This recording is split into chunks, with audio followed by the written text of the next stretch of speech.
दम बढ़ाए जा, खुशी के गीत गाए जा, ये जिंदगी है कौम की, तो कौम पे लुटाए जा। तो नमस्कार बच्चों, स्वागत है आप सभी का आपके अपने YouTube चैनल में जिसका नाम है क्रैक RIMC।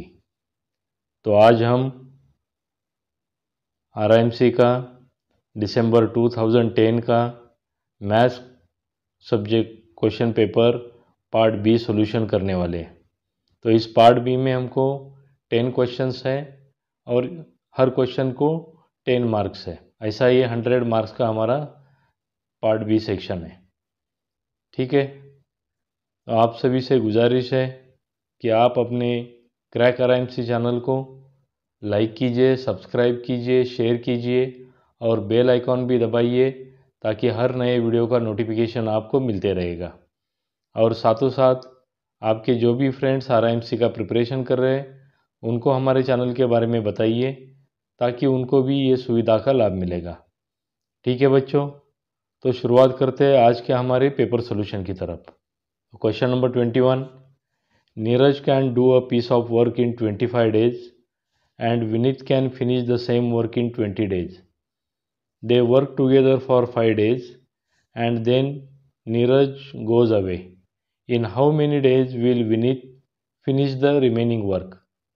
मतलब हमको दिया गया है कि एक काम जो कि नीरज 25 दिन में ख़त्म करता है और विनीत वही काम 20 दिन में ख़त्म करता है। अगर विनीत और नीरज दोनों ने मिलके 5 दिन काम किया, उसके बाद नीरज काम छोड़ के चला गया, तो बचा हुआ काम विनीत कितने दिनों में ख़त्म कर पाएगा। ठीक है, तो इसके लिए तो पहले हमको नीरज और विनीत का 1 डे वर्क निकालना पड़ेगा। 1 day work of Neeraj is equal to 1/25. Then 1 day work of Vineet is equal to 1/20. अभी ये दोनों ने 5 दिन मिलके काम किया है तो हम वो 5 दिन का वर्क निकालते हैं। 5 day work all together is equal to 5 in bracket Neeraj का 1 डे वर्क कितना है 1/25 प्लस विनीत का 1/20।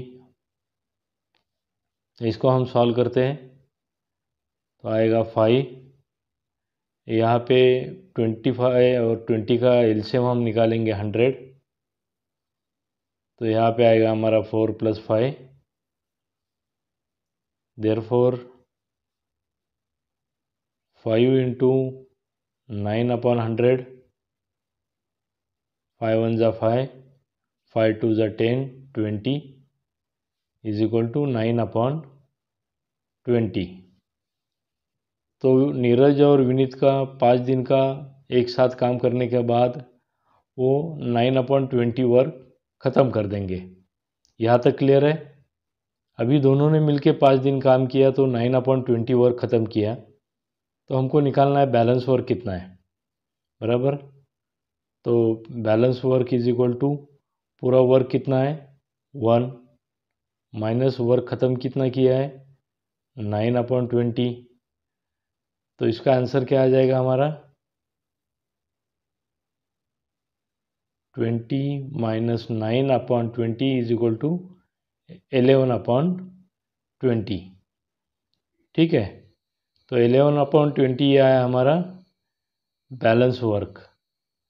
अभी हमको क्या पूछा गया है कि जब नीरज चला जाएगा तो विनीत बचा हुआ वर्क कितने दिन में ख़त्म करेगा। ठीक है, तो उसके लिए हमारा इक्वेशन बनेगा, हमको मालूम है विनीत का 1 डे वर्क है 1/20, तो हम इक्वेशन बनाएंगे डे और यहाँ पे वर्क। विनीत का 1 डे वर्क है 1/20, तो फिर बैलेंस 11/20 के लिए उसको कितना दिन लगेगा।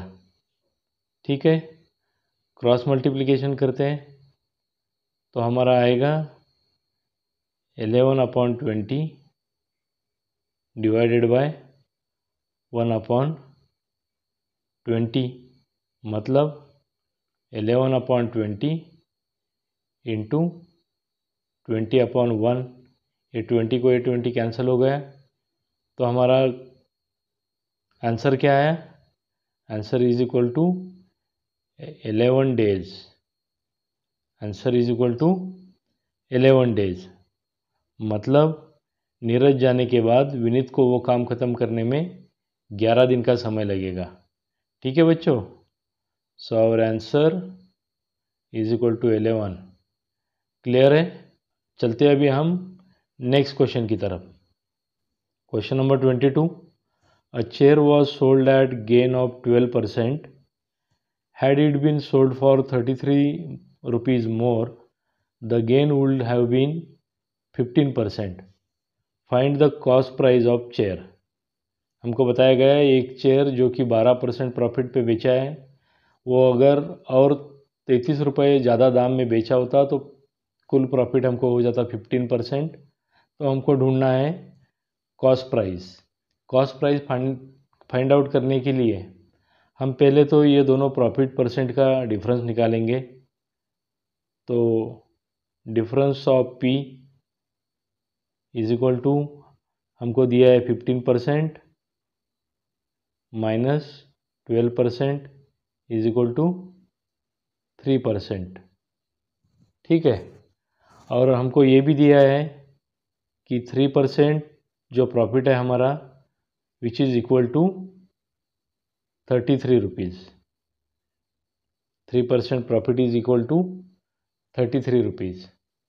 अब हमको मालूम है, हमारा रूल है profit percent is equal to profit upon CP into 100। ठीक है, तो यहाँ पे प्रॉफिट परसेंट है हमारा 3, टोटल प्रॉफिट का अमाउंट है 33, CP हमको निकालना है इंटू 100।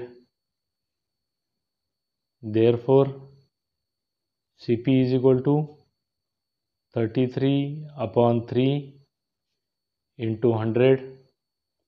3 1 जा 3, 3 11 जा 33, 11 इंटू 100 इज इक्वल टू ₹1100। तो हमारी कॉस्ट प्राइस आई ₹1100। So our answer is equal to 1100। Clear है बच्चों? ठीक है, चलते हैं अब हमारे नेक्स्ट क्वेश्चन की तरफ। Okay, question number 23, the base and the corresponding altitude of parallelogram are of length 35 cm and 42 cm. If the other altitude is 30 cm, find the length of other pair of parallel side. Okay, तो हमको दिया गया है एक parallelogram है, इसका base हमको दिया है 35 सेंटीमीटर और अल्टीट्यूड दिया है 42। ठीक है, अभी हमको पूछा गया है कि अगर ये दूसरा एल्टीट्यूड अगर हमारा ये अगर 30 सेंटीमीटर है तो ये साइड का, ये जो दोनों पैरेलल साइड है उसका लंबाई कितना होगा। क्लियर है क्वेश्चन आपको? तो हमको मालूम है area of parallelogram is equal to base into height. तो यहाँ पे बेस दिया है हमको 35। ठीक है, बेस 35 सेंटीमीटर, हाइट 42 सेंटीमीटर। तो ये दोनों का मल्टीप्लिकेशन करके कितना आएगा हमारा 1470 सेंटीमीटर स्क्वायर। ठीक है, अभी हमको वही पैरेललोग्राम का दूसरा हाइट दिया है और उसका बेस ढूंढना है। तो वही पैरेललोग्राम का एरिया तो उतना ही रहेगा। तो हम अभी ये जो दूसरा डाटा है उसका वैल्यू सब्स्टिट्यूट करते हैं। तो एरिया ऑफ पैरेललोग्राम हमको मालूम है 1470 इज इक्वल टू बेस का वैल्यू हमको निकालना है। सेकंड वाला हाइट दिया है हमको 30। तो therefore base is equal to 1470 upon 30। ये 0 को 0 कैंसिल हो गया, 3 1 जा 3, 3 4 जा 12 एंड 3 9 जा 27। तो हमारा दूसरा ब्रेथ आया, दूसरा लंबाई आया पैरेललोग्राम का 49 सेंटीमीटर। ठीक है, so our answer is equal to 49। Clear है बच्चों? ओके, चलते हैं अब हमारे नेक्स्ट क्वेश्चन की तरफ। Question number 24, an attitude of triangle is 5/3 of length of its corresponding base. Okay, if the attitude is increased by 4 centimeter and base is decreased by 2 centimeter, the area of triangle will remain same. Find the base and attitude of triangle. Okay, तो हमको दिया गया है कि जो triangle का attitude है वो 5/3 ऑफ उसका बेस है, करस्पॉन्डिंग बेस है। और इसके बाद दिया गया है कि अगर हम उसी ट्रायंगल का एटीट्यूड 4 सेंटीमीटर से बढ़ाते हैं और बेस उसका 2 सेंटीमीटर से कम करते हैं तो भी उस नए वाले ट्रायंगल का एरिया पुराने वाले ट्रायंगल का बराबर रहेगा। तो हमको पूछा गया है कि उस ट्रायंगल का बेस एंड एटीट्यूड क्या होगा। ठीक है, तो इसके लिए हम कंसिडर करते हैं, let base of triangle is equal to x, therefore attitude of triangle is equal to हमको दिया है 5/3x। ठीक है, और अभी सेकंड कंडीशन दिया है कि बेस अगर हम 2 सेंटीमीटर से डिक्रीज करते हैं, मतलब B2 आएगा हमारा x-2 और अल्टीट्यूड A2 आएगा हमारा 5/3x + 4। ठीक है बच्चों, यहाँ तक तो क्लियर है। अभी हमको मालूम है area of triangle is equal to 1/2 into base into height. ठीक है, और अभी हमको क्या दिया है, ये पहले वाले ट्रायंगल का एरिया और ये दूसरे वाले ट्रायंगल का एरिया दोनों सेम है। तो चलिए हम इक्वेशन बनाते हैं। एरिया ऑफ फर्स्ट ट्रायंगल क्या होगा हमारा 1/2 इंटू उसका बेस है x इंटू हाइट है 5/3x। ठीक है, is equal to area of second triangle हमारा क्या है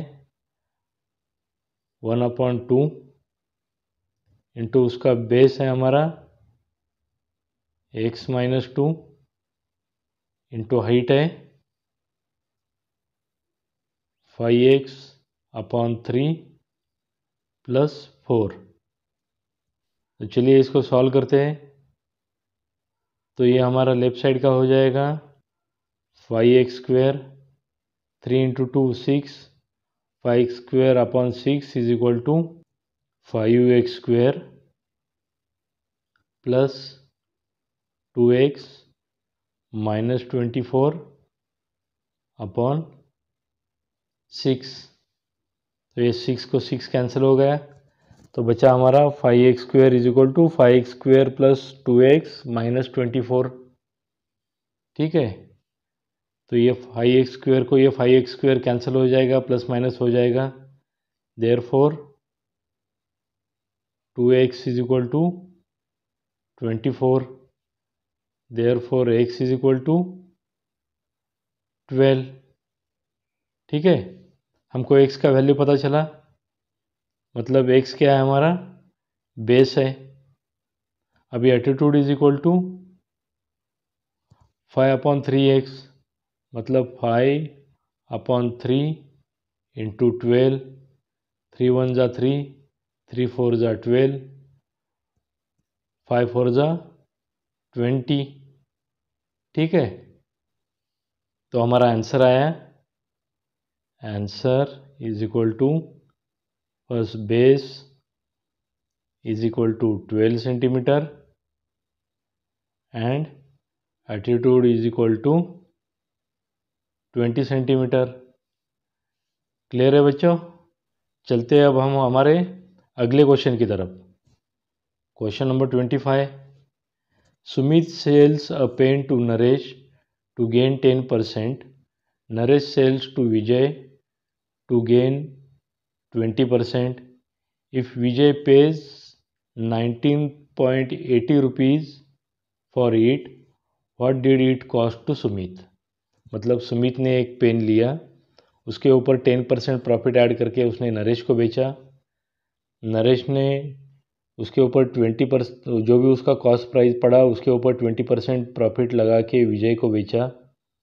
अगर विजय को वो पेन का कॉस्ट पड़ा 19 रुपये 80 पैसा, तो हमको पूछा गया है सुमित का कॉस्ट प्राइस क्या था। तो हमको यहाँ पे एक चीज़ पता है कि विजय का जो कॉस्ट प्राइस है वो हमको मालूम है। तो विजय का जो कॉस्ट प्राइस है वो नरेश का सेलिंग प्राइस है। नरेश का कॉस्ट प्राइस पहले निकालते हैं हम। तो सीपी ऑफ नरेश, तो हम यहाँ पे इक्वेशन बनाएंगे। सीपी यहाँ पे एसपी, अगर सीपी उसका 100 था तो उसने कितना प्रॉफिट पे बेचा है 20%, तो एसपी हो जाएगा 120। तो अभी नरेश का एसपी है 19.80, तो हमको सीपी कितना है नरेश का वो निकालना है। क्रॉस मल्टीप्लिकेशन करते हैं। 1980 अपॉन 120, ठीक है। ये 0 को 0 कैंसिल हो गया। 12 1 जा 12, 12 6 जा 72, 12 5 जा 60। तो नरेश का सीपी आया हमको ₹16.5। यहाँ तक क्लियर है? अभी हमको मालूम है सीपी ऑफ नरेश 16 रुपीज़ 50 पैसा है, जो कि एसपी ऑफ सुमित है, ठीक है। और सुमित ने क्या किया था, सुमित ने उसके ऊपर 10% प्रॉफिट निकाला था। मतलब अभी हम सुमित का कॉस्ट प्राइस निकाल सकते हैं। तो उसके लिए हम इक्वेशन बनाएंगे। सीपी ऑफ सुमित, उसके लिए इक्वेशन बनाएंगे सीपी एसपी। अगर सुमित का सीपी 100 रुपीज़ था तो उसका एसपी 10% प्रॉफिट के साथ 110 रुपीज़ हो गया। अभी सुमित का एसपी हमको मालूम है 16 रुपीज़ 50 पैसा, तो हमको उसका कॉस्ट प्राइस निकालना है। वापस क्रॉस मल्टीप्लिकेशन करते हैं। 1650 अपॉन 110, 0 को 0 कैंसिल हो गया। 11 1 जा 11, 11 1 जा 11, 11 5 जा 55। तो हमारा सुमित का कॉस्ट प्राइस कितना आया ₹15, ठीक है।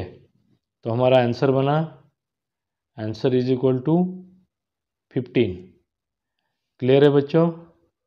ओके, चलते हैं अब हमारे नेक्स्ट क्वेश्चन की तरफ। तो question number 26 A, define mean median and mode. Okay, तो हमारा मीन का डेफिनेशन है, मीन उसका मतलब है एवरेज।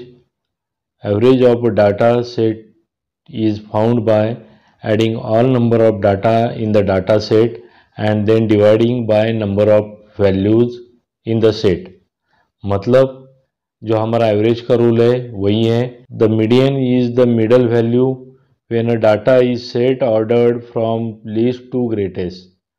मतलब जब भी कोई डाटा लोअर से अपर ऑर्डर की तरफ सेट किया होता है तो जो बीच वाला वैल्यू रहता है उसको मीडियन कहते हैं। And mode is the number that occurs most often in a data set.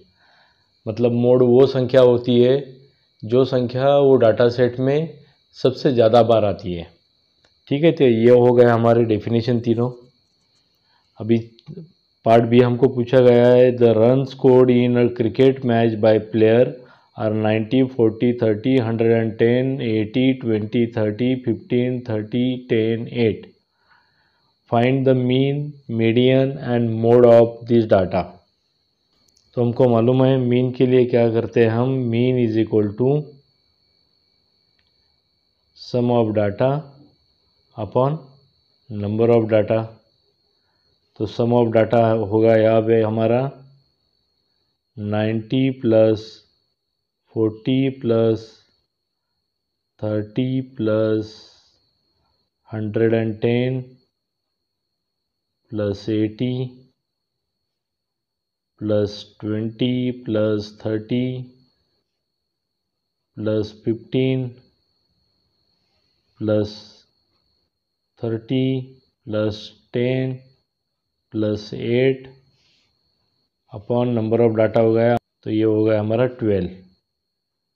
ठीक है, तो इसका वैल्यू आएगा हमारा 463 अपॉन 11 इज इक्वल टू 42.09। ठीक है, अभी आगे पूछा गया है हमको मीडियन। तो मीडियन हमको मालूम है कि हमारा जो भी ये सेट दिया है इसका सेंटर का जो वैल्यू है वो हमारा मीडियन होगा। तो यहाँ पे हमारा मीडियन आएगा इज इक्वल टू, तो यहाँ पे हमारा आएगा ये वैल्यू 20। ठीक है, और उसके बाद पूछा गया हमको मोड। मोड मतलब ये सेट ऑफ डाटा में वो जो नंबर सबसे ज़्यादा बार आया है वो नंबर। यहाँ पे हमारा 33 बार आया है, तो हमारा मोड बन जाएगा 30। ठीक है बच्चों, अभी इसके बाद हमको क्वेश्चन नंबर सी पूछा गया है 50 centimetre square is equal to how much millimetre square. तो हमको मालूम है 50 centimetre square is equal to 5000 millimetre square. वो कैसे? तो 50 सेंटीमीटर स्क्वायर को हम बाइफरगेट करते हैं तो हमारा आएगा 5 centimetre into 10 centimetre. 5 centimetre is equal to 50 millimetre, 10 centimetre is equal to 100 millimetre, 100 into 50 5000। तो हमारा थर्ड वन का आंसर बना 5000 mm स्क्वायर। और ये हमारा बी पार्ट का ये एक और ये एक आंसर बना। क्लियर है, समझ में आया? चलिए चलते अपने नेक्स्ट क्वेश्चन की तरफ।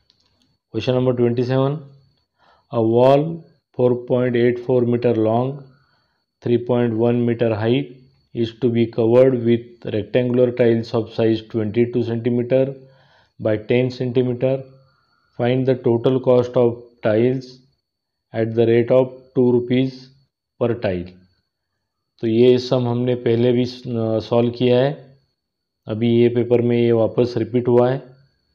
तो इसमें हमको एक वॉल का, दीवार का लंबाई और हाइट दिया है और उसके ऊपर जो टाइल्स लगाने वाले वो टाइल्स का साइज़ दिया है, और हमको ये भी दिया है कि पर टाइल कॉस्ट जो है हमारा 2 रुपीज़ आएगा। तो हमको टोटल टाइल फिक्सिंग का कॉस्ट निकालना है। तो इसके लिए तो पहले हमको एरिया ऑफ वॉल निकालना पड़ेगा, उसको वन टाइल के एरिया से डिवाइड करना पड़ेगा, फिर नंबर ऑफ टाइल आएगा, उसको 2 रुपीज़ से मल्टीप्लाई करेंगे तो टोटल कॉस्ट आएगा। यहाँ पे वॉल का डायमेंशन दिया है हमको मीटर में और टाइल्स का डायमेंशन है हमारा सेंटीमीटर में, तो हम वॉल का डायमेंशन को मीटर की जगह सेंटीमीटर में कन्वर्ट करेंगे। तो हमारा आएगा area of wall is equal to 4.84 metre means 484 centimetre into 3.1 metre height means 310 centimetre. ये दोनों का मल्टीप्लिकेशन करेंगे तो हमारा आंसर आएगा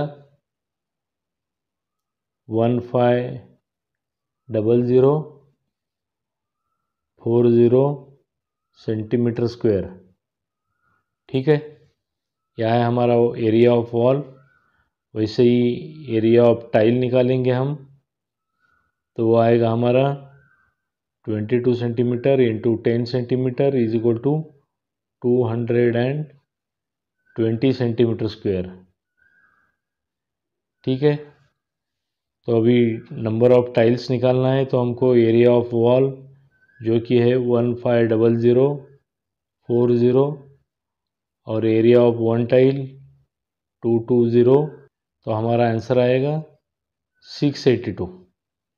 तो टोटल नंबर ऑफ टाइल्स बना 682।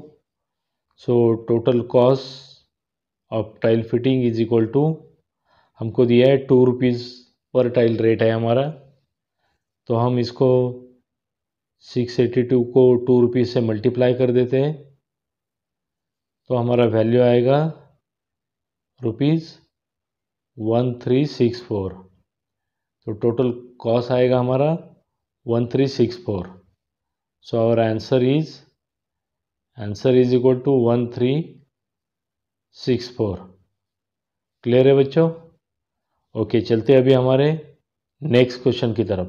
Question number 28, how many bricks of size 22 centimeter by 10 centimeter by 7 centimeter are required to construct a wall 33 meter long, 3.5 meter height and 40 centimeter thick? The cement and sand used in construction occupies 1/10 part of the wall. ये भी सम हमारा पहले जो हमने paper solve किए उसमें cover हुआ है। तो इसमें हमको एक ब्रिक का वॉल्यूम निकालना पड़ता है, वॉल का टोटल वॉल्यूम निकालना पड़ेगा, उसमें से 1/10 वॉल्यूम जो सीमेंट एंड सैंड का है वो माइनस करना पड़ेगा। रिमेनिंग वॉल्यूम को हम 1 ब्रिक के वॉल्यूम से डिवाइड करेंगे तो हमारा नंबर ऑफ ब्रिक्स मिल जाएगा। ओके, तो ये सभी जो है वॉल और ब्रिक्स ये क्यूबॉइड के शेप में है, और हमको मालूम है volume of cuboid is equal to LBH। Volume of cuboid is equal to LBH। तो हम पहले निकालते हैं वॉल्यूम ऑफ ब्रिक, तो वो आएगा हमारा 22 into 10 into 7 is equal to 1540 centimetre cube. ठीक है, वॉल्यूम ऑफ वॉल निकालेंगे जो कि 2 डायमेंशन मीटर में दिए, उसको हम सेंटीमीटर में कन्वर्ट करेंगे, तो 3300 इंटू 350 इंटू 40, वो वैल्यू आएगा हमारा 46200 and again 0, 5 times 0 centimetre cube. अभी हमारा वॉल्यूम ऑफ सैंड जो कि दिया है हमारा वॉल्यूम ऑफ वॉल का 1/10, मतलब 1/10 इंटू 462 5 टाइम्स 0, ये 10 को 1 0 कैंसिल हो गया, तो वह आएगा हमारा 462 4 times 0 centimetre cube.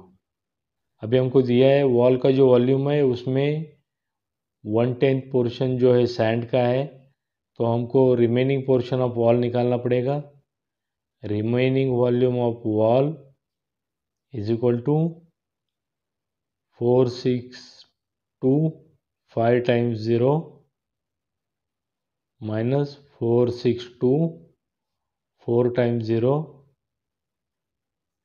Is equal to 4158 4 times 0 centimetre cube.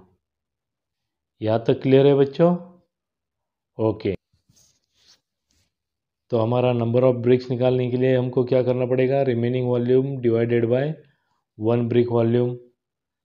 तो number of brick is equal to remaining volume है हमारा 4158 4 times 0 divided by 1 brick volume है हमारा 1540। इसका डिवीजन करते हैं हम, तो हमारा आंसर आएगा 27,000 ब्रिक्स। ठीक है ना। So our answer is equal to 27,000। Clear है बच्चों? ओके, चलते हैं हमारे नेक्स्ट क्वेश्चन की तरफ।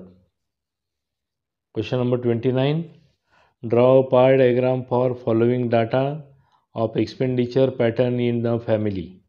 तो नीचे हमको एक एक्सपेंडिचर टेबल दिया है एक फैमिली का, तो उसका पाई चार्ट हमको निकालना है। फूड पे 4,000, क्लोथिंग पे 2,000, रेंट पे 1,500, एजुकेशन पे 1,500 एंड मिसलेनियस पे 1,000 रुपीज़ खर्चा दिया है।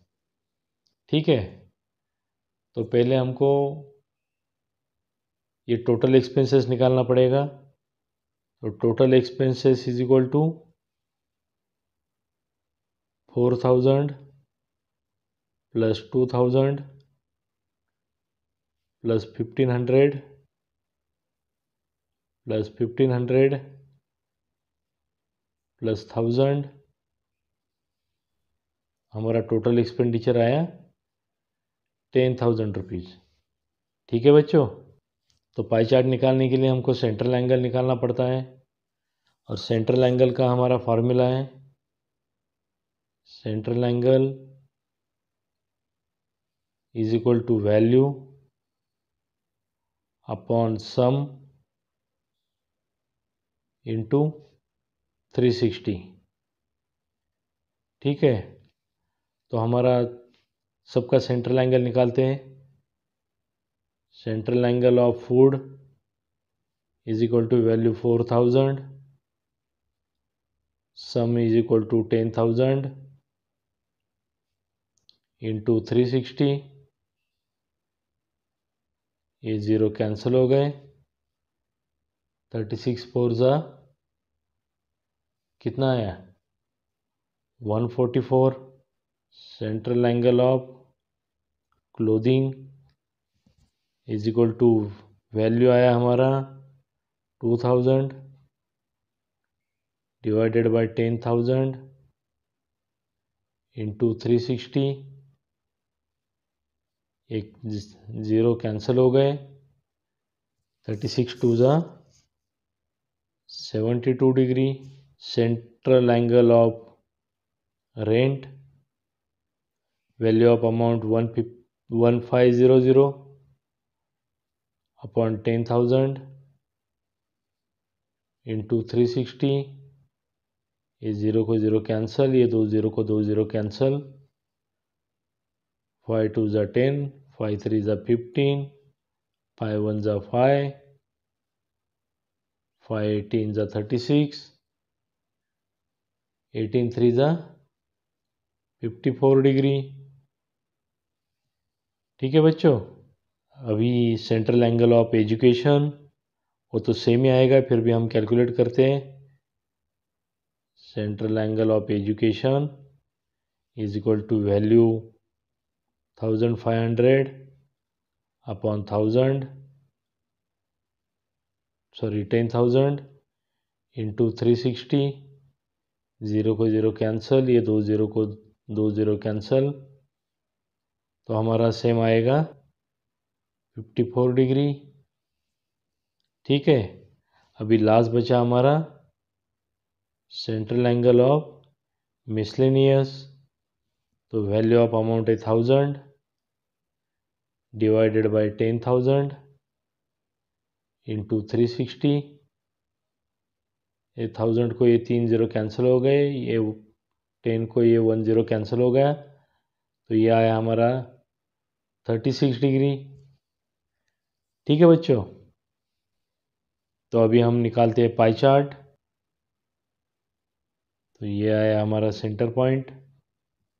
ठीक है, तो सबसे पहले दिया है हमको central angle of food which is 144 degree, तो उसको हम ड्रॉ करते हैं।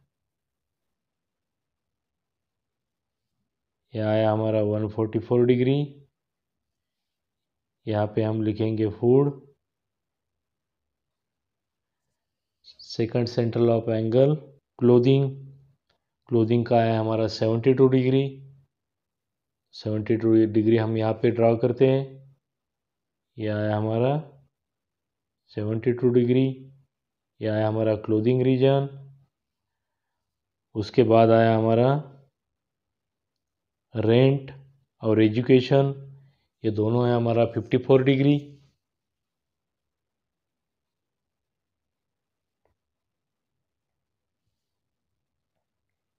तो ये हमारा आया 54 डिग्री और ये अनदर वन 54 डिग्री। एक है हमारा रेंट और एक है एजुकेशन। और जो बैलेंस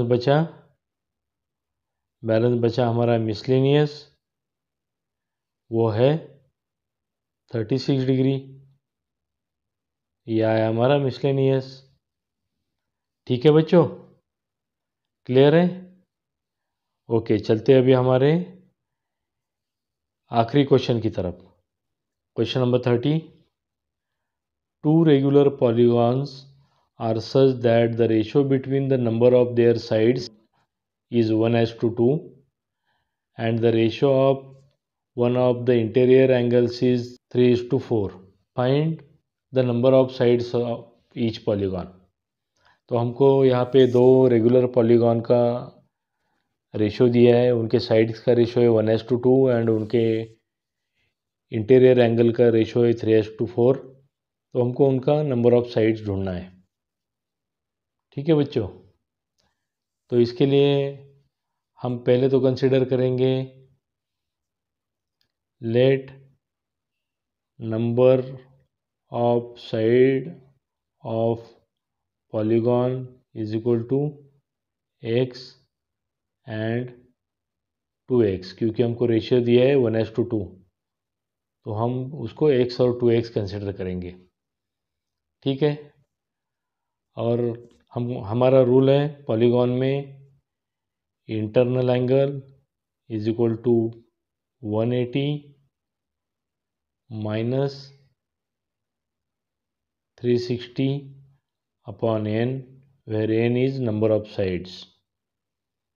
ठीक है, तो हमको ये इंटरनल एंगल का दोनों का रेशो दिया है 3:4। तो हम यहाँ पे इंटरनल एंगल के फार्मूला में वो वैल्यू सब्स्टिट्यूट करते हैं और उसके रेशो के साथ मैच करके देखते हैं।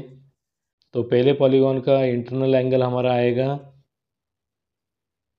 180 माइनस 360 अपॉन x। दूसरे का आएगा हमारा 180 माइनस 360 अपॉन 2x और इसका रेशो दिया है हमको 3:4। ठीक है, इसको हम और सिंप्लीफाई करेंगे तो हमारा बनेगा 180x minus 360 upon x into 2x upon 360x minus 360 is equal to 3:4। x को x कैंसिल हो गया। आगे इसको और सॉल्व करेंगे तो हमारा बनेगा 360x minus 720 upon 360x minus 360 is equal to 3/4। ठीक है यहाँ तक? ओके, तो इसको आगे सॉल्व करते हैं हम लोग। तो हमारा आएगा 1440x minus 2880 is equal to 1080x minus 1080। therefore 360x is equal to 1800। therefore x is equal to 1800 upon 360। Is equal to 5। तो 5 क्या है हमारा, पहला पॉलीगॉन का साइड्स है, तो पहले पॉलीगॉन का नंबर ऑफ साइड्स आएगा 5। सेकंड पॉलीगॉन का नंबर ऑफ साइड है हमारा 2x, तो वो आएगा 2 इंटू 5, तो उसका आएगा 10 साइड्स। ठीक है, तो बच्चों हमारा आंसर बना, answer is equal to 5 and 10। Clear है बच्चों? ओके, इसके साथ ही हमारा RIMC मैथ दिसंबर 2010 पार्ट बी का सॉल्यूशन ख़त्म हुआ। आशा करते हैं आपको ये सॉल्यूशन ठीक से समझ में आया होगा। अगर फिर भी आपके मन में कोई डाउट है तो आप हमें कमेंट बॉक्स में लिख सकते हैं या हमें मेल कर सकते हैं crackrimc@gmail.com पे। तो अंत में ज़रूर बोलूँगा कि दोस्तों ऐसे ही RIMC से रिलेटेड वीडियोस देखने के लिए हमारे चैनल को सब्सक्राइब कीजिए, लाइक कीजिए, शेयर कीजिए और बेल आइकॉन दबाइए ताकि आपको हमारे नए नए वीडियो का नोटिफिकेशन मिलते रहेगा। और आपके जो भी फ्रेंड्स हैं जो या तो 8वीं कक्षा में है या RIMC का प्रिपरेशन कर रहे हैं तो उनको हमारे चैनल के बारे में बताइए, क्योंकि 8वीं का मैथ्स और RIMC का मैथ्स दोनों सेम है। तो 8वीं कक्षा के स्टूडेंट के लिए भी हमारा मैथ्स का ये टॉपिक्स फ़ायदेमंद होगा। तो उन सभी लोगों को अपने चैनल के बारे में बताइए, सब्सक्राइब करने के लिए बोलिए। तो ठीक है दोस्तों, मिलते हैं अपने नेक्स्ट वीडियो में। धन्यवाद।